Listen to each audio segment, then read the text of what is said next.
नमस्कार, सत श्री अकाल, आदाब। मैं आपकी अल्पनी काशवी स्वागत करती हूँ हमारे शो में, जिसका नाम है मस्ती विद हस्ती, जिसमें हम बॉलीवुड सेलिब्रिटीज के साथ कला से संबंधित यात्रा पर प्रकाश डालेंगे। इसी श्रृंखला में आज हमारे साथ हैं श्री नवराज जी। वैसे तो इन्हें कोई परिचय की जरूरत नहीं है। ये बॉलीवुड इंडस्ट्री के जाने माने चेहरों में से एक हैं। तो आइए जानते हैं श्री नवराज जी से उनकी यात्रा के बारे में। नवराज जी, मैं आपका हमारे शो में बहुत बहुत स्वागत करती हूँ। नवराज जी, हमारी जहाँ तक हमारी जानकारी है, आप इस इंडस्ट्री में 30 सालों से काम कर रहे हैं। तो शुरुआती दौर में आपका संघर्ष कैसा रहा? शुरुआती दौर में मैं एक्चुअली दिल्ली 6, जो कि बहुत फेमस हो चुका है फिल्म इंडस्ट्री में, दिल्ली 6 का रहने वाला हूँ। और वहीं पे एक स्कूल में जो शुरुआती दौर जो आप बोल रहे हो, एनुअल फंक्शन हो रहा था और हमारे हिंदी के अध्यापक थे श्री शीलचंद जी। उन्होंने बोला एक प्ले उठाना है, जनता का सेवक। वो मतलब आजकल के नेताओं के ऊपर ही था वो, और जनता का सेवक मुझे बना दिया गया। तो उन्होंने जैसे जैसे बताना शुरू करा, मैंने कहा ये मैं ऐड कर सकता हूँ, ये मैं ऐड कर सकता हूँ। मतलब वो मेरे दिमाग की एक इनोवेशन थी कि इस कैरेक्टर को मैं किस तरह के रंग भरूंगा, क्योंकि पूरी तरह विलनिश कैरेक्टर था वो, जनता का सेवक। जिस तरह नेता लोग होते हैं तो वही सब था। तो मैंने जब बताया तो फिर वो शीलचंद जी ने बोला कि नहीं नहीं, ऐसे करो ऐसे करो, ऐसे बताते रहे वो। फिर उसके बाद उन्होंने एक एक तरह से चुनौती रख दी मेरे सामने कि भाई आप ये कैरेक्टर कर रहे हो या नहीं कर रहे हो, प्रिंसिपल साहब और तमाम टीचरों के सामने तुम्हें वो करना है परफॉर्म। अगर तुम पसंद कर लिए गए तो ये कैरेक्टर आप ही करोगे। और मैंने कहा सर अगर नहीं पसंद करा तो आप भगा देंगे? बोले नहीं भगाएंगे नहीं, फिर तुम्हें दूसरे कैरेक्टर में देखेंगे। अब पहली बार इतना बड़ा कैरेक्टर कर रहा था, वो संघर्ष का टाइम बता रहा हूँ। तो हुआ भी वही जो मैं सोच भी नहीं सकता था कि जब मैंने वहाँ डायलॉग बोलना शुरू करा तो उस समय सबसे पहले जो हमारी मेरे तालियां बजी वो हमारे प्रिंसिपल साहब मोतीराम जैन जी ने वो तालियां शुरू करी। देखते देखते तमाम टीचर्स ने तालियां शुरू करी, देखते देखते मेरे दोस्त वो सब शुरू हो गए। तो अल्टीमेटली यही रहा कि भाई ये कैरेक्टर करोगे तो आप करोगे। तो बड़ी खुशी मिली, एक बच्चे को उत्साह मिला और बस मैं बढ़ गया आगे। और उसके बाद मतलब ये वही रहा कि भाई शीलचंद जी ने बोला कि भाई ये तुम कर तो रहे हो, लेकिन इसमें जब तुम कर ही रहे हो तो इसके जो टेक्निकल डायरेक्शन है वो तो तुम बताओगे अपने आप ही हम लोगों को। मैंने सर कबूल है, मैं ही बताऊंगा डायरेक्शन, आप शांति से बैठिए। ये हुआ। फिर उसके बाद जब हमने वो प्ले परफॉर्म कर लिया, उसके बाद लगा क्या लगूं क्या करूं। तो एकदम से मुझे मतलब मेरे चाहने वाले बहुत सारे मेरे दोस्त लोग हैं जो मेरे साथ रहते थे पहाड़ी धीरज पे।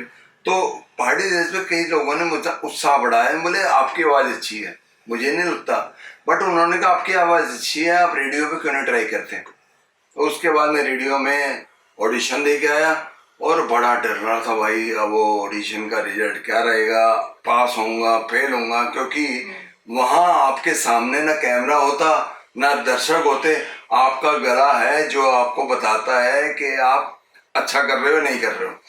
खैर उस दिन शाम को रिजल्ट आना था, मुझे बैठने के लिए बोला गया ऑल इंडिया रेडियो में, आकाशवाणी भवन में। और तभी रिजल्ट आ गया 4 बजे के, जी आप सिलेक्टेड हैं ड्रामा सेक्शन में, बी लेवल पे, लेवल होते हैं अलग अलग। वो करा। फिर भी ये मन ना आकुल था कि जो इसको चाहिए था, ये मन का जो परिंदा था जो बार बार उड़ के ढूंढ रहा था क्या करूं क्या करूं क्या ना करूं। तो मैं एक बार मंडी हाउस जो अपने श्रीराम सेंटर जहाँ पे है ऑडिटोरियम, वहाँ बैठा हुआ था।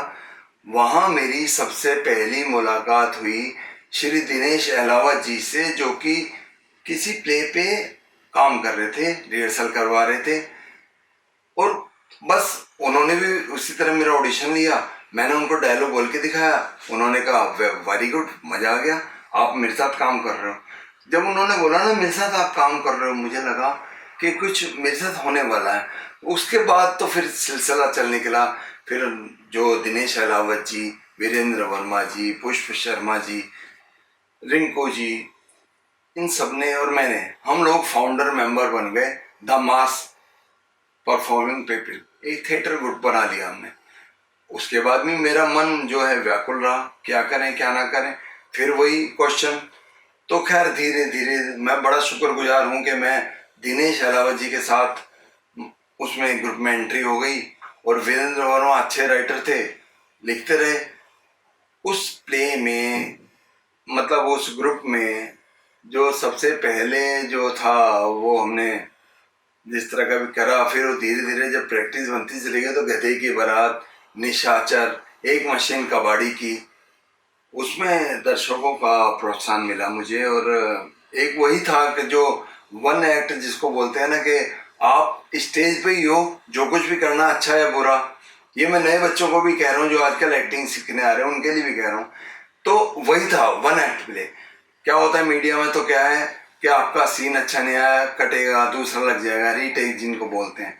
लेकिन वहाँ वन एक्ट होता है और वो हुआ, लोगों ने पसंद किया। गधे की बारात में मैं दीवान बनता था, एक विलनिश कैरेक्टर था जो मतलब एक शापित दूल्हे को, जो कि शापित इसलिए कि वो गधा बन जाता है कुछ समय के लिए, उसको उसका तोड़ भी यही था कि वो जब किसी राजकुमारी से शादी करेगा तो वो गधा नहीं रहेगा, वो इंसान बन जाएगा। इस तरह की कहानी थी कुछ, मैं उसमें दीवान था। अब फिर भी क्वेश्चन वहीं अटका हुआ, सोच नहीं पा रहा मैं करूं क्या करूं। बीच में रेडियो के कुछ नाटकों में काम करने लग गया। तो मैंने सोचा जहाँ ये सारी नदियां हम जैसी जाके मिलती हैं वो समुद्र कहलाता है मुंबई। नवराज जी, मेरा सवाल अब भी वही है। मेरे ख्याल से आपको थोड़ा मेरा सवाल समझ नहीं आया। मैं ये पूछ रही हूँ कि आपका शुरुआती दौर में संघर्ष क्या रहा? कि कलाकारों की जिंदगी में संघर्ष होता है, लेकिन मेरा संघर्ष थोड़ा आसान था। मेरे पिताजी को जब पता लगा, बाबूजी को, तो उन्होंने कहा भाई तेरी मर्जी। मम्मी ने कहा देख ले, तेरे लिए नया फील्ड है, लेकिन तुझे अपने आप को प्रूव करना पड़ेगा। तो बस ये मान ली। बाकी असली संघर्ष जब शुरू हुआ, जब मैं फील्ड में पहुंचा एक्टिंग का काम मांगने के लिए, वो संघर्ष का दौर था। और फिर जिससे भी दिल्ली में मैं बात करने जाता था वो कहता नहीं नहीं सोचेंगे, देखेंगे, बाद में बताएंगे। इस तरह मिलते मिलते मिलते मिलते मिलते अब थिएटर के अलावा और रेडियो के अलावा मेरा था भी नहीं कुछ। उस जमाने का एक मशहूर धारावाहिक चलता था, अब हम न्याय करेंगे, तो उसमें फरियादें बना था। तो बड़ा अच्छा लगता था कि चलो अब अर्निंग भी हो रही है, वो उस हिसाब से प्रोत्साहन मिल रहा है मतलब।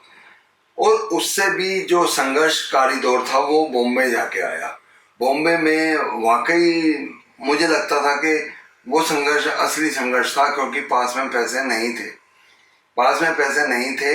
और अपनी भूख को मिटाने के लिए आप मतलब मैं आपको बताना चाहूँगा कि मैंने एक पैकेट चने का खाया, उसके बाद पानी पी लिया, और कई बार गुरुद्वारे पे खाया, प्रसाद के रूप में जो मिलता था वो खाया, मंदिरों में खाया। ये मैं वो बता रहा हूँ जो मैं वहाँ जिस तरह बॉम्बे में सर्वाइव कर रहा था। लेकिन किस्मत, डेस्टिनी चाहती थी कि मैं इस लाइन में आऊँ। धीरे संपर्क बनने लगे और मेरी पहली फिल्म जो है वो मुझे मिली, वो थी घोसला का घोंसला। संघर्ष अभी भी कम नहीं हुआ था। घोसला के बाद जो भी काम किया, उसके बाद दूसरी फिल्म मुझे मिले शागिद नाना पाटेकर के साथ। घोसला में वो थे अपने अनुपम साहब, वो भी चला। उसके बाद तीसरी फिल्म जो थी वो थी जुगाड़, जिसमें मनोज वाजपेयी और विजय राज मेरे साथी कलाकार थे। उन्होंने बहुत उत्साह बढ़ाया मेरा। लेकिन मेरे मन में एक सवाल था कि क्या पुलिस वालों की एक अकेली भूमिका करके तो संतुष्ट है? तो मेरे अभिनेता ने, मेरे दिल ने मना करा कि नहीं, मुझे अलग अलग किस्म के रोल करने चाहिए। फिर वही बात है, ज़्यादातर पुलिस के रोल आते थे, मैं मना कर देता था। फिर जैसे भी सफ़र आगे बढ़ता रहा और मैं करता रहा। संघर्ष बहुत बुरा रहा और आज सब लोगों के बीच में सिर्फ ये है कि सब लोग मुझे जानते हैं, इस बात का मैं उनका शुक्रगुजार हूँ। क्या आपने कहीं से अभिनय की विधिवत शिक्षा ली? विधिवत शिक्षा अभिनय की बस ट्रेनिंग, वही थिएटर था और तो कुछ था नहीं। लेकिन मैं जो पर्सनली सोचता हूँ, आप भी हंसोगे, कि जो मूर्ख होते हैं या पागल होते हैं और वो जो अभिनेता होते हैं, उनको भगवान ही धरती पे भेजते हैं, वो बनाए नहीं जा सकते। ये मतलब मुझे लगता था कि पागल और अभिनेता वो धरती पे भेजे जाते हैं स्पेशली कि तू ये काम करना है। नवराज जी, ये तो रही आपकी संघर्ष की कहानी, पर दिल्ली से मुंबई जाने के बाद आपको अपना पहला चांस मिलना कितना आसान था, कितना मुश्किल था? बहुत मुश्किल था, क्योंकि मेरी कोई पहचान नहीं थी। हाँ, ये लगता था कि जो मैं करना चाहता हूँ मैं कर लूँगा। मैं अपना 100% देने की जो कहते हैं जज्बा, वो मैं देता था। तो लोगों ने वादे करे, फिर बुलाया, दोबारा बुलाया, तिबारा बुलाया, मैं जाता था। यही संघर्ष था। नवराज जी, जब आप दिल्ली से मुंबई पहुंचे तो यहाँ के माहौल में और वहाँ के माहौल में क्या अंतर देखा? जो अंतर था, सबसे बड़ा अंतर ये था कि बॉम्बे में क्योंकि काम करने वाले लोग हैं, वो काम से संबंधित ही आपसे बात करते थे। बट दिल्ली में जो संघर्ष था वो इतना वो था कि मतलब वो बार बार बुलाना, लाखों डिस्कशन करना, एक टेबल पे बैठ के मतलब चाय पीते रहना, यहाँ का जरा मेरे को पसंद नहीं आ रहा था माहौल। बट बॉम्बे में ट्रू प्रोफेशनल जो लोग हैं वो बैठे थे, वो कहते थे स्पेसिफिकली आपको इसी ही रोल के बारे में सोचा जा रहा है, तो आप क्या समझते हैं अपने बारे, इस तरह की बातें होती थी। बट अब वहाँ टाइम पास नहीं होता था और दिल्ली में टाइम पास होता था। ये मैं कहना चाहूँ, ये फर्क था।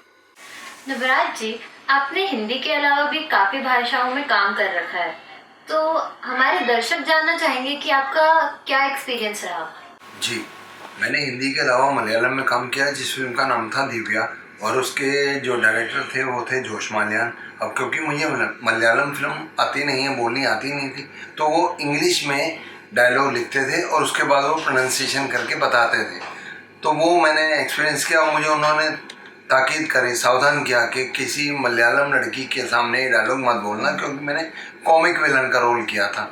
तो एक ही अनुभव बड़ा अच्छा रहा। नवराज जी, आज के लिए आपका बहुत बहुत धन्यवाद। तो ये थे हमारे साथ नवराज जी, जिन्होंने हमारे साथ अपने लाइफ के बहुमूल्य एक्सपीरियंसेस शेयर करे। इसी के साथ हम आज का एपिसोड खत्म करते हैं और हम वापस आएंगे एक नए एपिसोड के साथ और एक नई हस्ती के साथ।